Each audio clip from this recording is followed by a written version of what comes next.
Maintenant, la question est, qui est donc Mitélet? Le démon Mitélet, qui se fait passer pour Jésus, sous l'inspiration, n'a pas seulement agi dans vos soi-disant religions actuellement, dans vos croyances. Il agit déjà dans l'ancienne époque.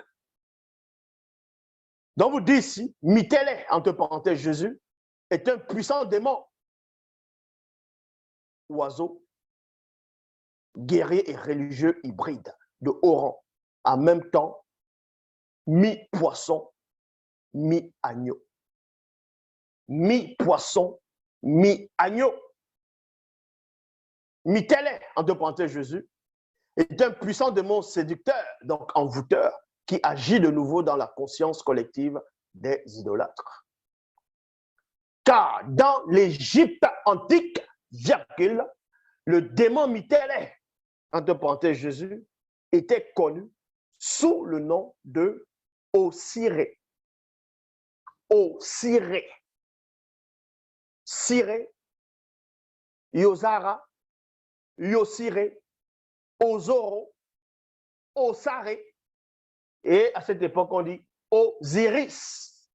C'est pour ça que vous allez voir les similitudes entre Jésus et Osiris.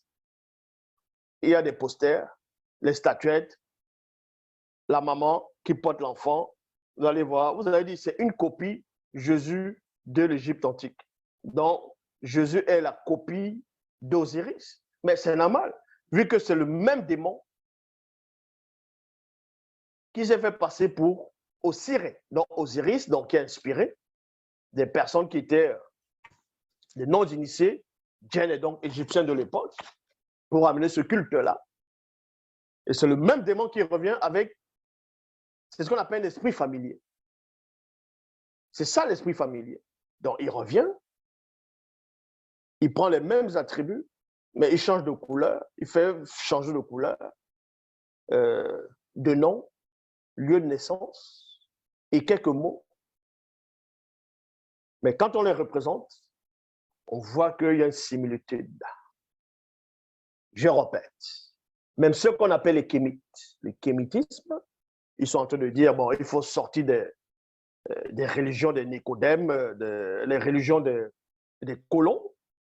C'est bien. Vous sortez de là pour retomber sur le même démon qui inspire le christianisme, qui inspire les religions dites révélées. Vous retombez toujours dans son adoration avant qu'il ne se dévoile en tant que Jésus-Christ. Car dans l'Égypte antique, le nom Mitélet, Jésus était connu sous le nom de Osiré. Siré. Yozara. Yosiré. Ozoro. Osaré. Osiris. Certaines personnes conscientes, certaines personnes associent et confondent souvent le démon Mitélet, donc Jésus, à Yahvé, à Yahweh, Jéhovah, le puissant démon, oiseau, incube, religieux de haut rang. Donc, on vous dit ici que votre fameux Dieu, Yahvé, Adonai, Jéhovah, Elohim l'Éternel, le faux Dieu d'Israël, lui-même, c'est un puissant démon, oiseau, incube, religieux de haut rang.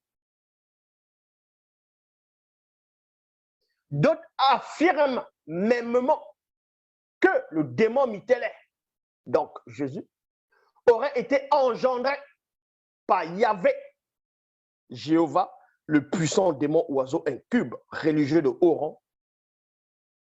Ceci est absolument faux, car le puissant démon Mitélet, donc Jésus, est un grand manipulateur qui se fait passer pour une sorte de sauveur pour ceux du visible.